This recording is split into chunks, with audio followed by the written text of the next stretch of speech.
Kisah ini diambil dari sejarah orang kota yang mempunyai anjing atau peliharaannya ada 100 ekor. Terutama yang paling menonjol sekali namanya si Brino.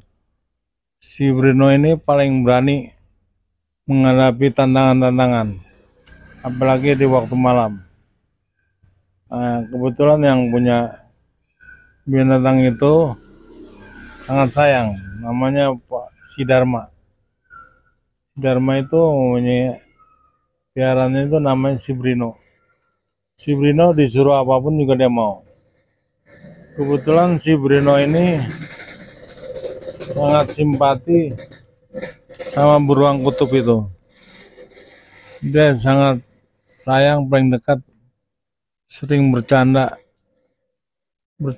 walaupun rekan-rekannya pengen diganggu sama si Brino. Tapi si Brino itu tidak memperdulikan. Mungkin karena udah saking akrabnya, si Brino dan si beruang kutub itu selalu tampil beda. Yang paling agresifnya si Brino itu, walaupun dia sudah makan tulang ayam, tapi tetap dia ingin bercanda sama rekan-rekannya. Si beruang kutub itu selalu diganggunya, arah kemana aja selalu diikuti. Tapi si beruang kutub itu walaupun diganggunya tetap enjoy aja. Karena si Brino itu walaupun gigit tapi selalu kelucuannya ditampilkan.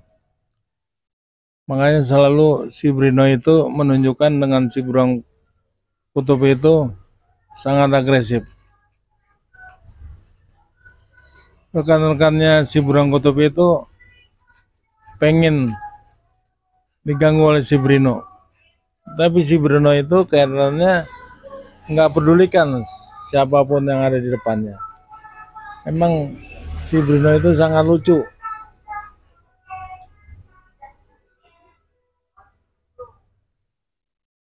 Si Brino itu tampilannya sangat luas. Arti kata luas itu lincah. Gerakannya bisa kemana-mana, seperti mangsanya yang mau menerkam aja.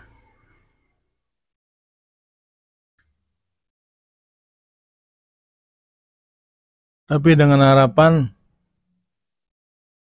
walaupun si Brino tukang mengganggu, tapi tidak sejail dengan yang lainnya. Yang lainnya tidak dipikirkan bagi si Brino. Karena si Brino itu anjing yang sangat lucu. Si Brino itu berkawan dengan si beruang kutub itu untuk menghibur dirinya tiap hari. Karena nggak ada temannya lagi yang bisa didekati, makanya temannya beruang kutub. Beruang kutub itu juga sangat lincah juga kalau dalam kesehariannya.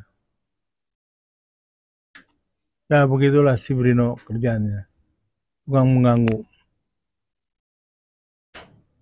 Anjing yang sangat lincah dan penuh suka tertawa. Maka bagi dirinya si Brino itu sebagai hiburan aja. Rekan-rekannya banyak yang ngiri hati terhadap kelakuan si Brino itu. Si Brino itu kalau sudah bercanda dengan si beruang kutub, rekan-rekan tuh mengiri aja dari jauh. Kapan mereka mau mengganggu yang lainnya? Tapi bagi si Brino tidak memperdulikan lingkungannya. Dia tetap kalau sudah serius bercanda dengan beruang kutub itu, mereka tetap enjoy saja. Beruang kutub itu kalau sudah diganggu oleh si Brino itu hanya sedikit menimpali. Si Brino itu sungguh paham dengan si beruang kutub, walaupun sering mengganggunya.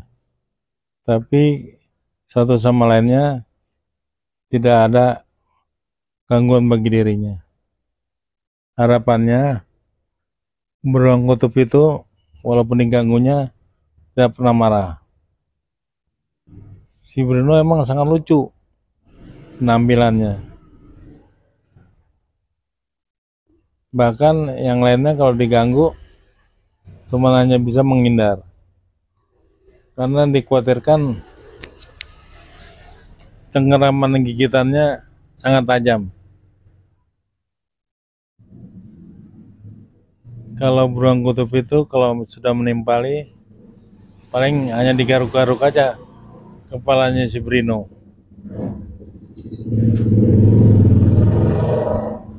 Beruang kutub itu kelihatannya senang sekali bila sudah diganggunya.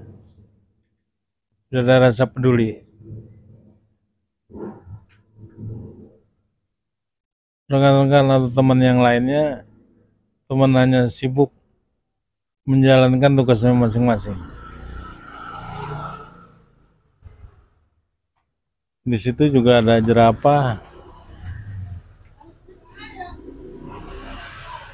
seperti macan, yang lainnya. Nah, cuman hanya bisa melihat dari jauh, keadaan dari jauh.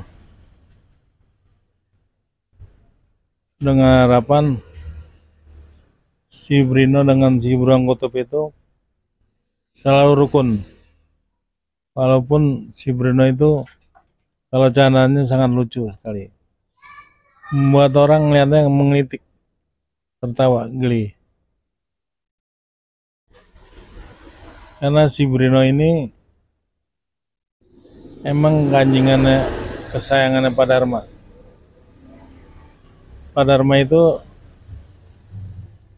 sebagai tuan rumahnya selalu bilang pada anjing kesayangannya, Brino, kamu kalau misal bercanda dengan si beruang kutub, jangan kamu gigit ya. Karena kalau dia digigit, nanti kamu dibalas. Itu menanya bisa si Brino itu mengangguk. Brino kalau udah dapat tugas dari Pak Dharma itu sebetulnya anjing kesayangannya yang selalu menjaga tuan rumahnya itu, karena tidak ada dan Pak Dharma itu tidak ingin ada kejadian-kejadian rumahnya diganggu oleh orang lain. Makanya si Brino itu sebagai penjaga rumah. Tapi bagi Pak Dharma, si Brino itu kesehariannya hanya bisa mengganggu dan mentertawakan majikannya. Majikannya juga kalau sudah melihat kadang-kadang tertawa geli dan terpinggal-pinggal ngeliat ulahnya. Makanya ulahnya si Brino itu sudah diakui oleh tuannya. Bagi mereka itu sebutnya tidak kesungguhan kalau menerkam atau menggigit. Mereka anggap teman biasa. Makanya dalam hal ini si Brino ini cukup cekatan, bahkan lincah.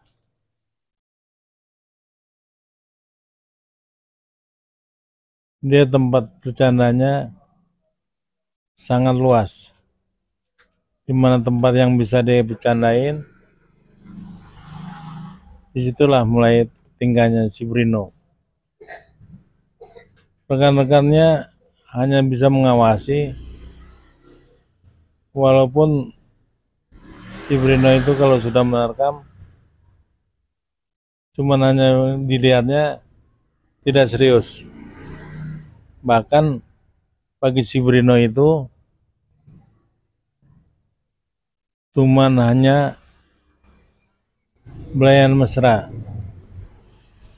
Makanya kalau yang mengerti, biarin si Bruno itu kalau sudah bercanda dengan burung kutub itu, yang lain tidak memperdulikan, cuek saja, kayak cuek bebek.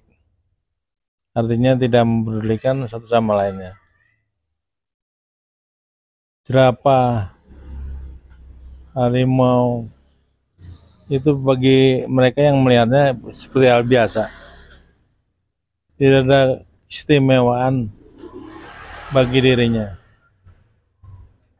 Anggap aja suatu hiburan yang dipertontonkan oleh si Brino.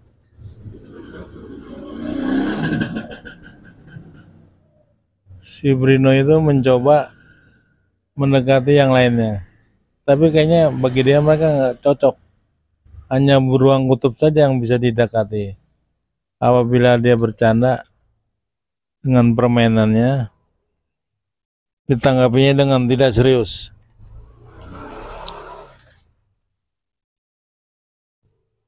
Bahkan mereka itu dianggapnya hanya suatu candaan yang lucu.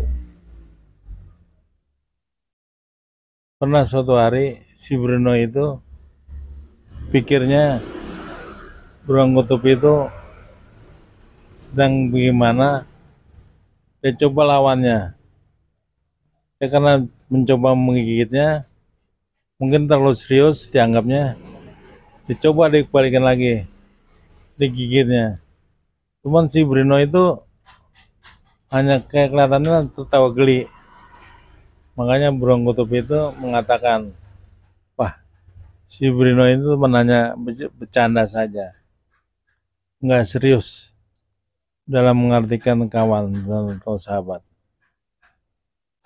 Makanya si zebra itu kalau sudah mendekat, teman hanya melihat dan melotot. Kalau si Bruno itu sedang bereaksi, bagi dia tidak ada suatu permusuhan karena pikirnya dia bersahabat.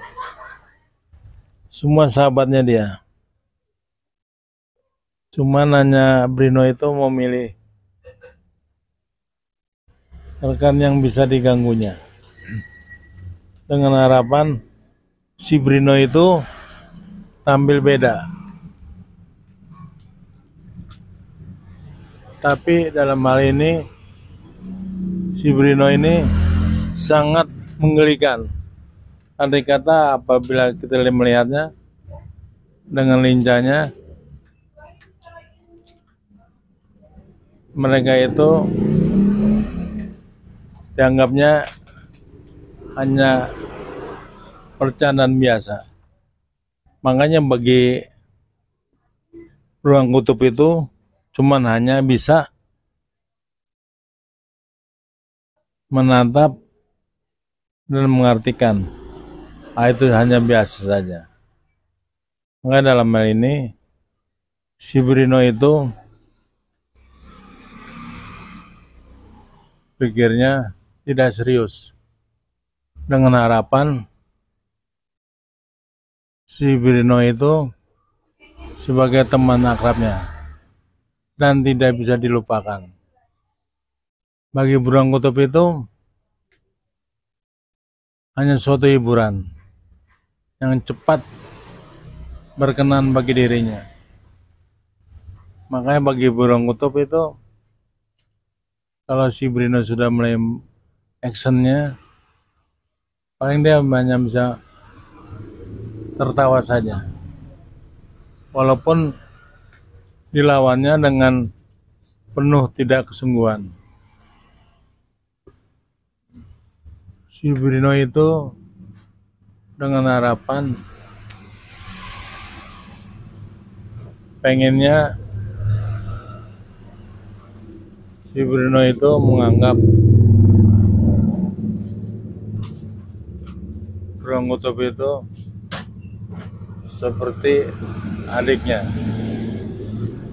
Maka dalam hal ini Beruang Kutub itu selalu menunjukkan kesetiaannya. Nah, itulah arti dalam binatang.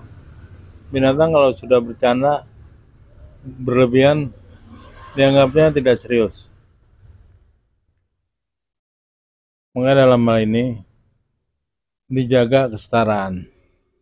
Pikirnya gini, binatang kalau sudah bercanda bukan tidak tahu pada tempatnya, tapi sebagai hiburan. Hanya bagi yang melihatnya kelihatannya serius. Makanya si Bruno itu diberi julukan oleh teman-temannya anjing yang suka mengerti tentang lawan jenisnya. Tapi yang lainnya tidak dipedulikan oleh si Bruno. Si Bruno itu dikatakan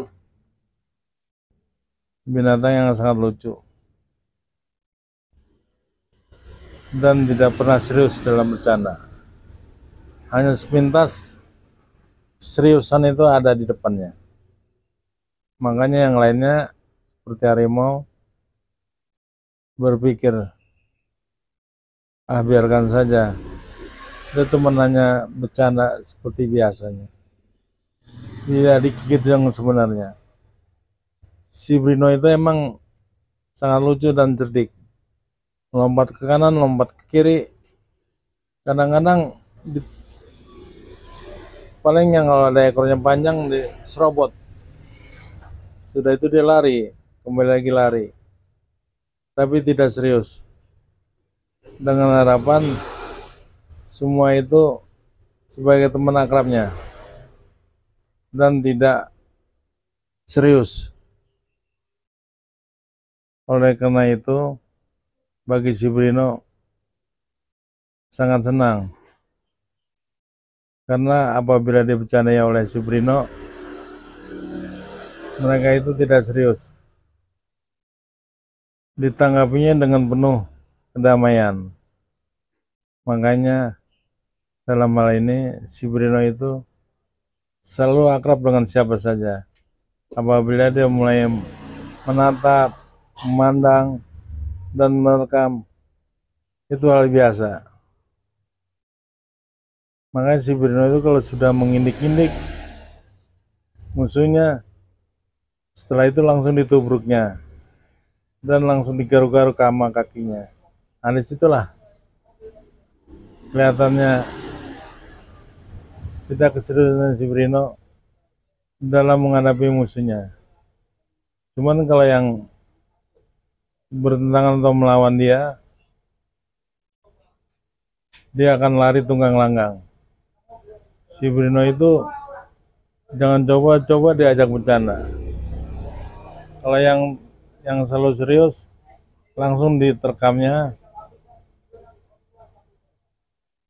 giginya sangat tajam. Makanya si Bruno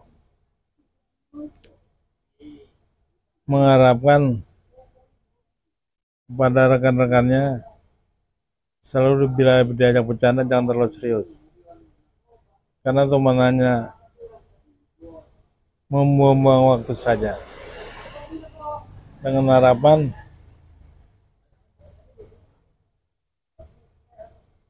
si Bruno itu dianggap oleh temannya teman yang baik hati. Makanya semua binatang-binatang kalau si Bruno sudah merekam itu sebetulnya tidak serius, tapi hanya menggigit, setelah itu ditinggalkan. Seperti giginya itu karena keganjal dengan tulang ayam, makanya di mulutnya itu tidak pernah lepas tulang ayam itu. Walaupun berhari-hari tulang ayam itu tidak lepas dibuang, karena tempat-tempat lucu-lucuan aja. Makanya kalau si burung kutub itu kalau sudah diterkam sebetulnya pengen tertawa si burung kutub itu. Kan ngelihat si Brino itu menggigit tulang ayamnya itu sampai berhari-hari tidak pernah dilepas. Sebetulnya buat hiburan bagi Brino. Makanya tuannya yang bernama Pak Dharma itu sangat sayang sama si Brino. Karena binatang itu sangat cerdik dan juga menjaga keamanan lingkungan. Apabila ada keamanan lingkungan membutuhkan, si Brino diajak keliling untuk menjaga malam. Pernah suatu hari ada kedatangan babi ngepet di depan rumahnya mengindik-indik, sama tuannya yang bernama Dharma itu langsung disuruh, Brino kejar itu ada manusia jadi-jadian. Sama si Brino itu langsung dikejar, dibuntuti si manusia jadi-jadian itu, akhirnya terpelosok sama petugas keamanan. Babi ngepet itu dibacok palanya. Keesokan harinya yang kejadian itu langsung luka parah, ditemuin oleh Pak Dharma itu, ditanya, ini kenapa? Oh, ini jatuh dari sumur waktu dia bekerja. Padahal nggak ada hubungannya, padahal dia habis. Dia mencari mangsa lingkungannya. Mungkin dalam hal ini kita cukupkan dulu bahwa si Brino itu tugasnya sangat penting sekali bagi Pak Dharma, selalu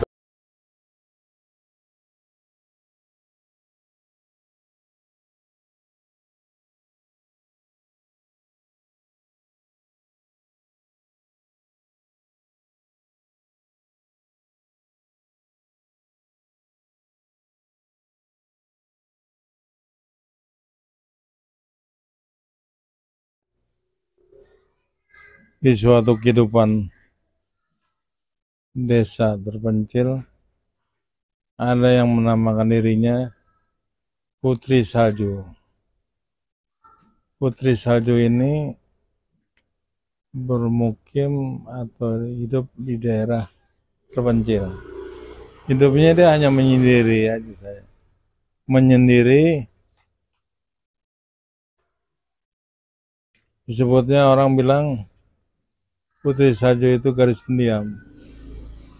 Karena jarang bergaul sama rekan-rekannya. Cuman hidupnya dia dikelilingi sama binatang-binatang yang sangat dia senangi. Jarang ditemukan si Putri Salju itu akrab dengan yang lainnya. Kebetulan Putri Salju ini disebutnya orang bilang gadis pendiam. Tapi tidak ada satupun yang mau mengganggu Putri Salju kalau dia sudah berkeliaran.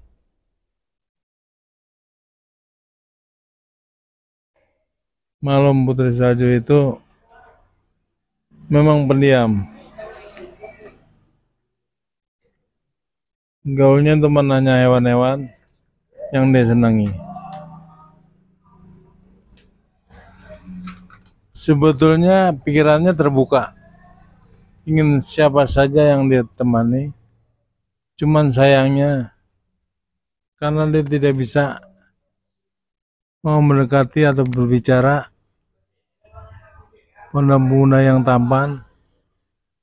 Kebetulan Putri Salju itu sangat akrab sekali dengan binatang-binatang dan sangat pendiam. Orang tuanya berkeinginan Putri Salju itu bisa bergaul dengan yang lain agar hidupnya bisa terhibur. Karena berpikir gini, manusia itu butuh teman.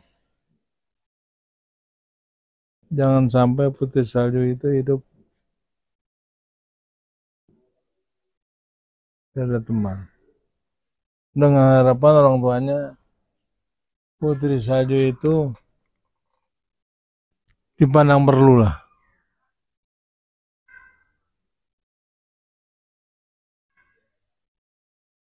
Makanya Putri Salju itu selalu berkeinginan bisa ketemu rekan-rekannya atau bersahabat, jangan sampai ketinggalan zaman. Tapi tidak ada kata ketinggalan zaman. Sebenarnya nggak ada nama yang ketinggalan zaman. Cuma nanya kitanya manusia meninggalkan zaman.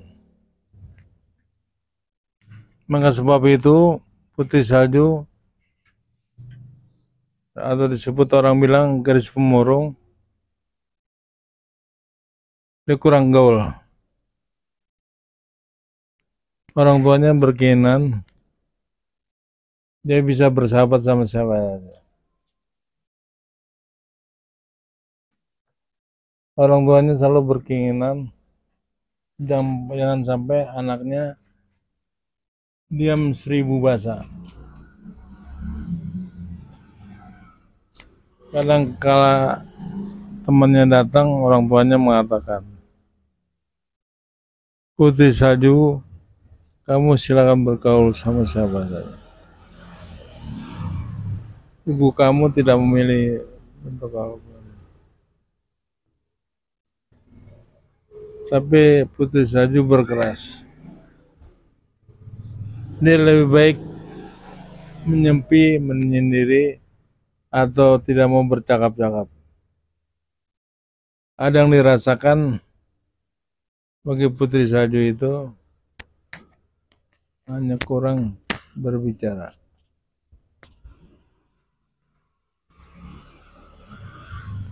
Jadi Putri Salju itu berkemauan keras. Di hutan itu bisa disatukan antara binatang-binatang dan Putri Salju.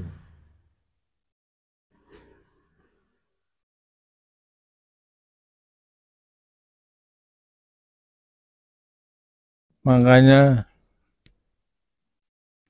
orang tuanya selalu mengawasi gerak-geriknya Putri Salju.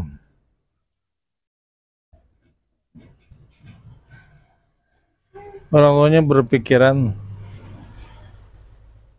jangan sampai anaknya dia tidak lincah.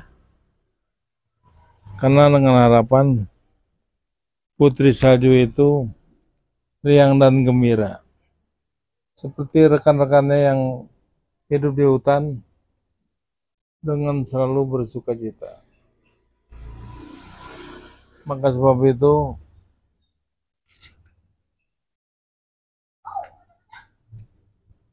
orang tuanya selalu bilang, kamu silakan saja bergaul sama saja. Yang penting bisa jaga diri. Kami sebagai orang tua temannya bisa mengawasi gerak-geriknya. Oke, dalam ini kata Putri Salju, ibu atau ayah tidak melarang. Yang penting aku bergaul dengan caraku sendiri.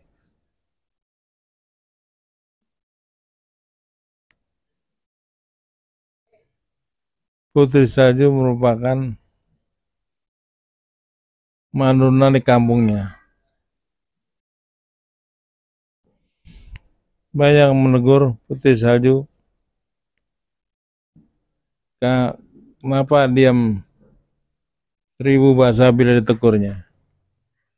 Putri Salju temannya mengatakan, ya bergaul sih sama-sama saja.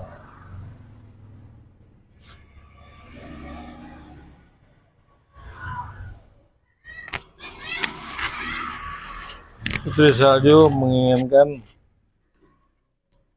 pergaulan itu banyak atau rekan-rekannya ingin bersahabat. Seperti si Yuli, si Reni, itu sebagai teman akrabnya. Pada suatu hari Dia pergi menyendiri ke hutan. Si putri salju ditemani oleh ada sepasang zebra, macan, dan singa. Tidak ada yang berkeras menggigit putri salju. Makanya putri salju sangat senang sekali bergaul dengan binatang-binatang. Manusia di hutan itu hanya berapa gelintir.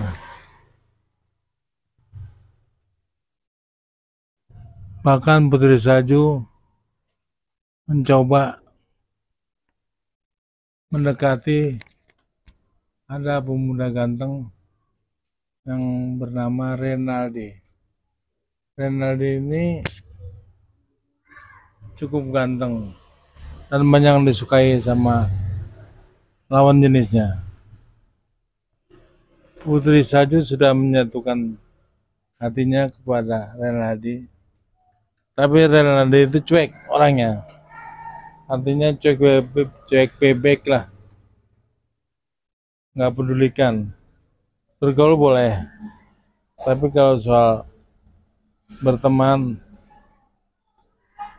dengan mesra dia nggak mau. Makanya dari itu putri salju selalu banyak menghayal. Dia pelanggannya selalu dia membesuk. Harapannya Renaldi itu mau berkaitan dengan putri salju.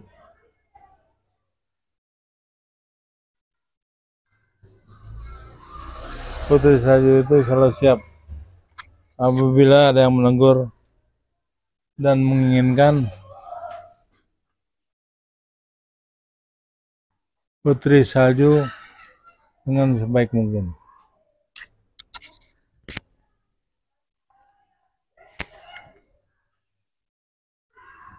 Banyak binatang-binatang buas yang mendekati putri salju sebagai teman akrabnya bermain. Memang tiada lagi permainan di hutan itu, cuma hanya dengan binatang-binatang buas saja. Tapi bagi putri salju, walaupun incaran yang tidak baik, putri salju lebih tahu. Makanya lebih baik senang daripada susah. Putri salju itu merupakan titisan sang dewa. Anggun mukanya, anggun pribadinya, segala-galanya parasnya cantik, rupawan. Banyak pemuda-pemuda yang senang bersimpati pada putri salju.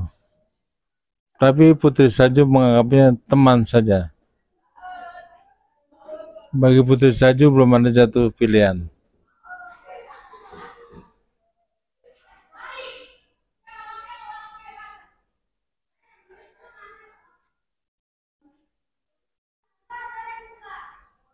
Makanya putri salju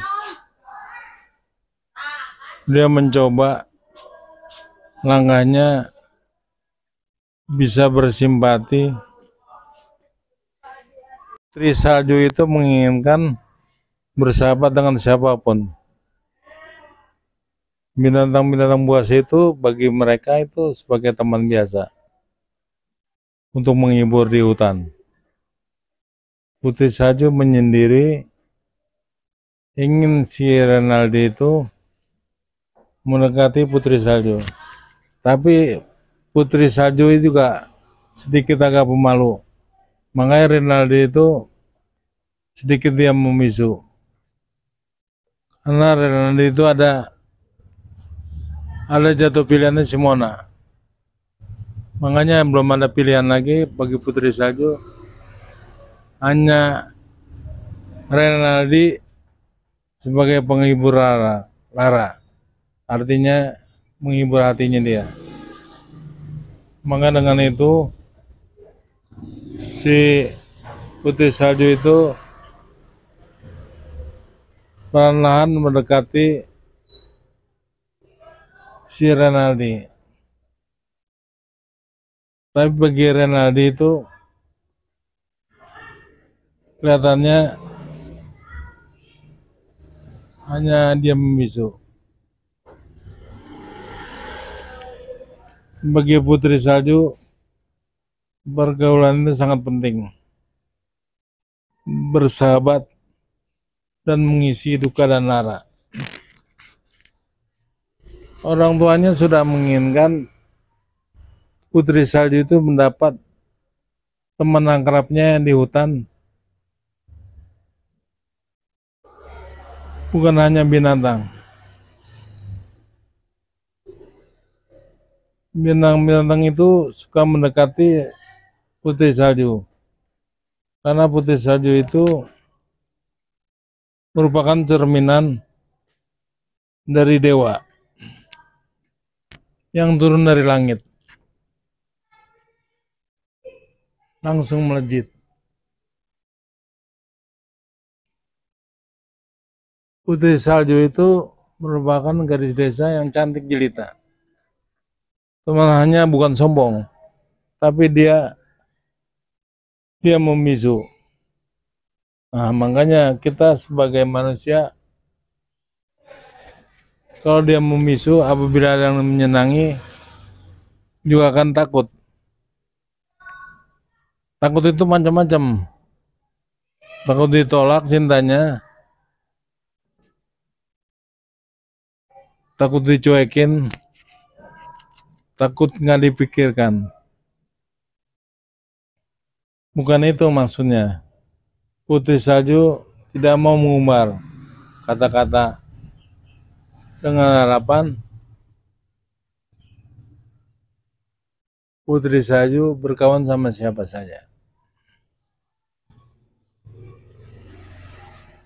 Makanya rekan-rekan putri salju itu sedikit agak menjauh. Kemungkinan putri salju itu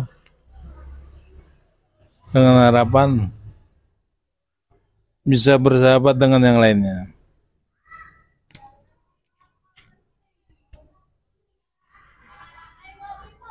Konon putri salju itu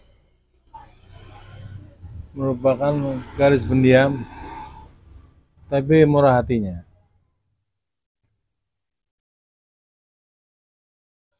Jangan sampai orang berpikiran putri salju itu sombong. Tidak. Putri salju itu tidak sombong. Cuman hanya dia dari kelakuannya pendiam.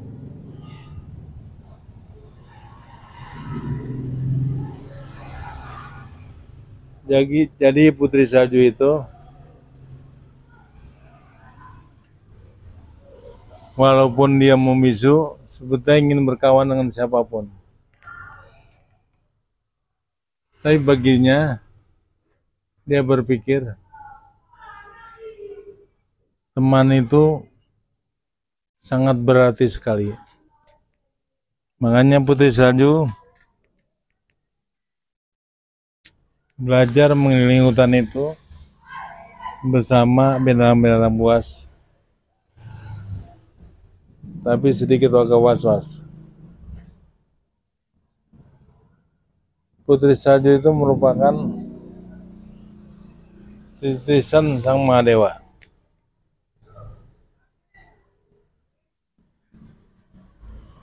Yang dia senangi binatang-binatang buas itu seperti zebra.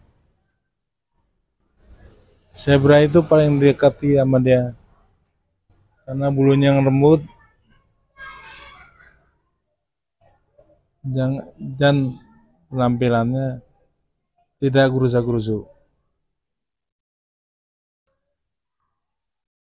Putri salju itu menginginkan pria idamannya seperti si Renaldi itu mau mendekat tidak terlalu jauh. Tapi si Renaldi itu kelihatannya nggak ada waktu untuk menimpali Putri Salju.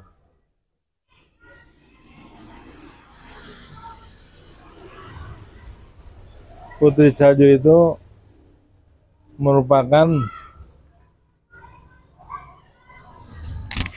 titisan sang dewa yang turun dari langit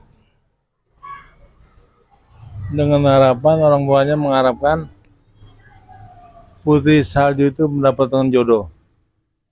Tapi sampai saat ini Putri Salju itu masih membujang, bisa dikatakan masih menyendiri. Dia berjalan ke sana kemari mencari teman pasangan hidupnya, tapi selalu tidak bertemu.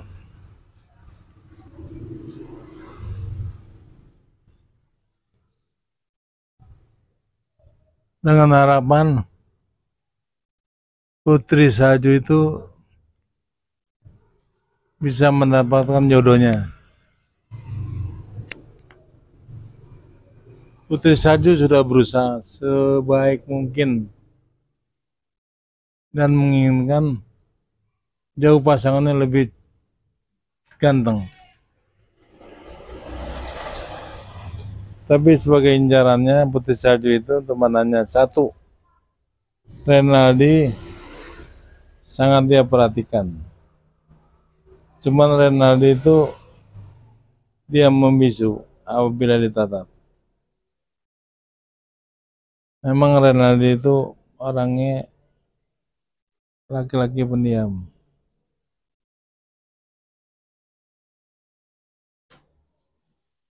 Mungkin saja Renaldi bukan yang tidak mau, tapi saat kencananya belum tepat waktu. Hanya Renaldi berusaha memikirkan bagaimana kelanjutannya dengan Putri Salju. Dia sedikit agak malu juga dengan Putri Salju. Takut cintanya ditolak. Makanya bagi Renaldi berusaha menjaga diri. Arti kata sedikit menjauh lah. Dengan harapan suatu saat Putri Salju berteman dengan Renaldi, pemuda tampan, dan harapannya baik. Maka dari itu Putri Salju itu berusaha semanis mungkin di hadapan Renaldi. Kayaknya yang sangat anggun itu Putri Salju sudah menunjukkan.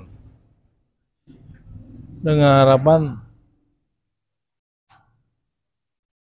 si Renaldi bisa jatuh hati. Putri Salju itu berusaha sekeras mungkin mendekati rekan-rekannya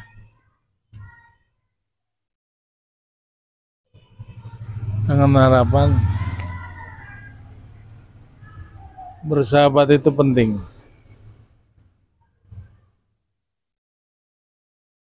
Makanya Putri Salju itu berkeras pengen mendekati si Renaldi. Renaldi itu tidak bisa ditebak. Orangnya pendiam. Dibilang ke sana larinya ke sini. Akhirnya bagi Putri Salju temanannya bisa mengawasi kelakuan Renaldi. Tapi Renaldi tetap menjaga diri walaupun kedapatan di hutan itu banyak lawan jenisnya yang sangat cantik. Tapi Renaldi itu diam-diam sebenarnya udah simpati dengan Putri Salju. Putri Salju itu belum ada waktu untuk berbicara. Karena apa? Si Renaldi itu kelihatannya bukan sombong, pendiam, sama dengan Putri Salju. Makanya saat ini Putri Salju berusaha berjanji, besok apabila ketemu sama Renaldi, aku katakan yang sebenarnya, bahwa sebenarnya aku sudah jatuh cinta dengan Renaldi. Siapa tahu saja Renaldi mau membuka isi hatiku. Aku sudah siap-siap sekali apabila Renaldi sudah mengatakan kata.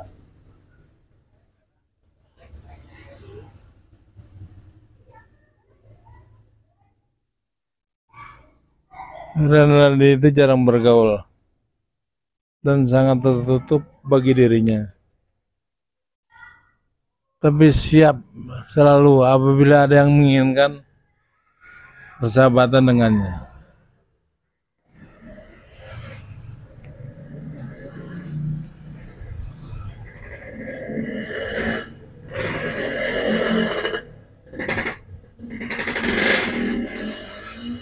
Suatu saat si Renaldi itu ingin merubah hatinya. Dalam hati kecilnya, si Renaldi itu membuka hatinya. Karena Putri Salju itu bila mau mendekati si Renaldi, ada si Rena. Rena itu bukan penghalang, tapi khawatir waktu mau mengatakan kata selalu ada si Rena.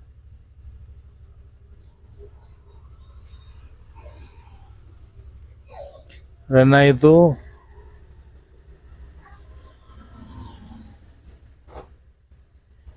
cuman sahabatnya.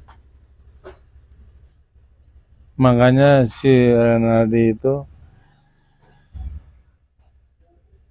dia nggak pandang bulu, siapa saja boleh bergaul. Makanya dengan harapan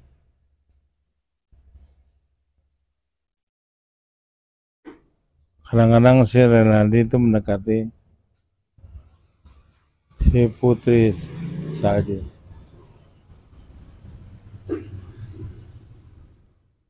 Tapi hati kecilnya si Renaldi itu sudah membuka semuanya, segalanya. Cuma hanya sedikit agak terhalang. Kebetulan ada si Rena, ada si Mona, ada si Minjo. Jadi si Putri Salju itu sedikit agak tertutup dan sampai ditunjukkan.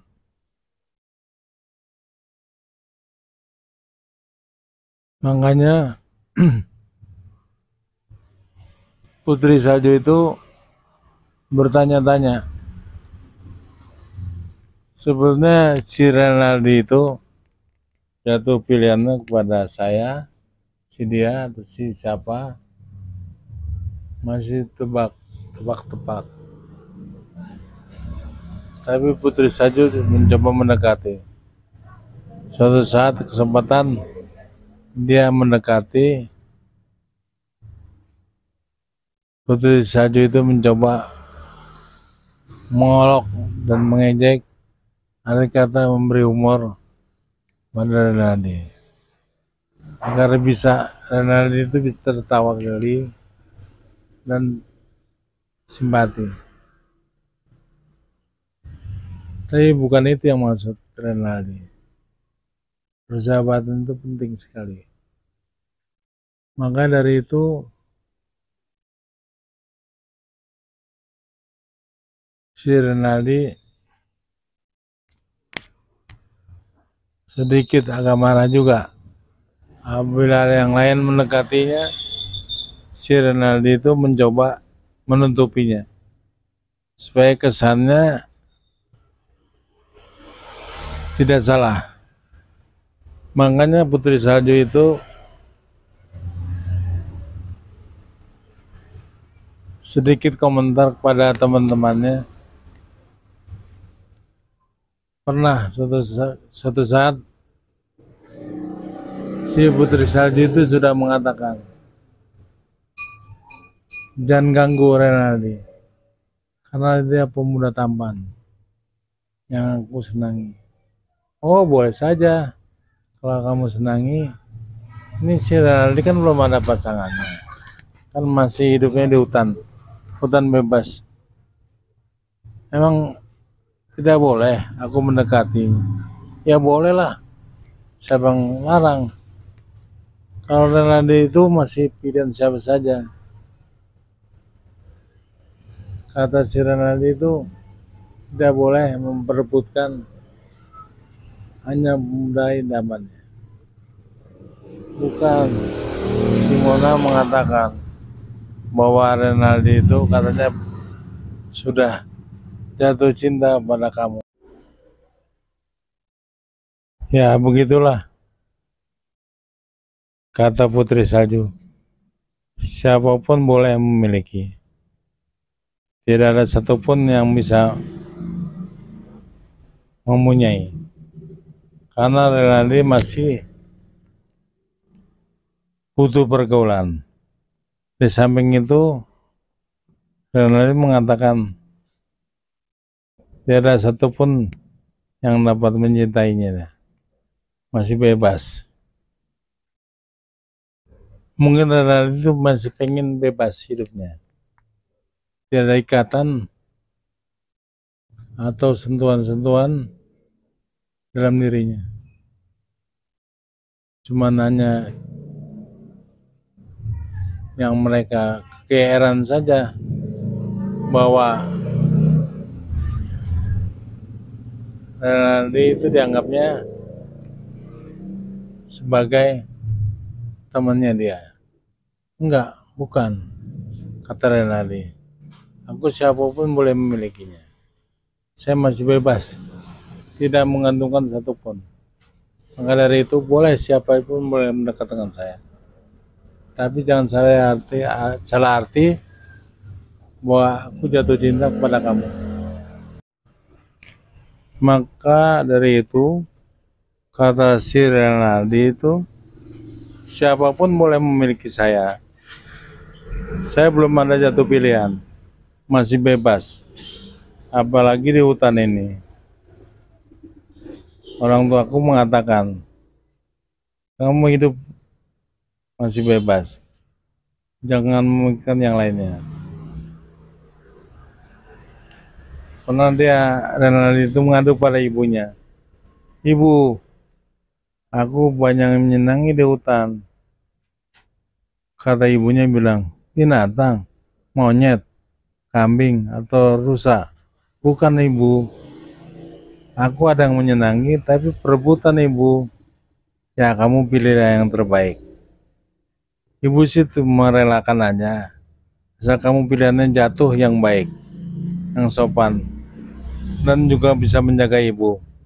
Dengan harapan di keluarga kita tidak saling mencaci atau menerka yang sembarangan. Baiknya gini aja. Ibu pesan, ajak kemari, hadapi orang tuamu. Ibu akan menilai apa yang jadi pilihan kamu. Ibu ikhlas, ibu senang, tidak akan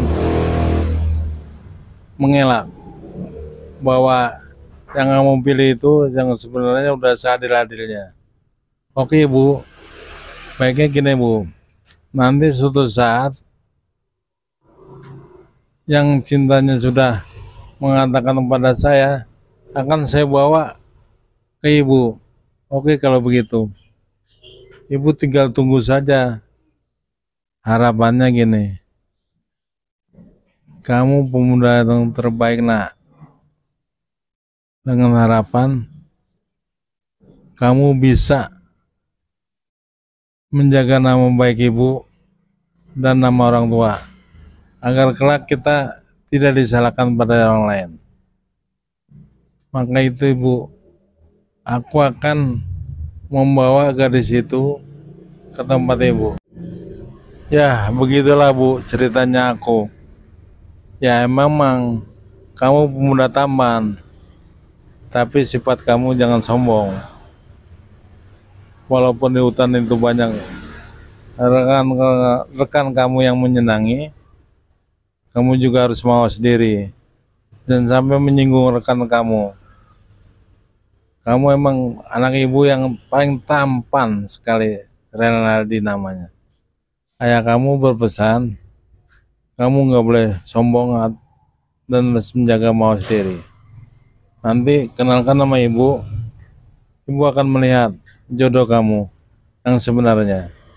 Nah itulah, hati-hati ya dengan kawan kamu. Pokoknya jaga selalu kesehatan kamu.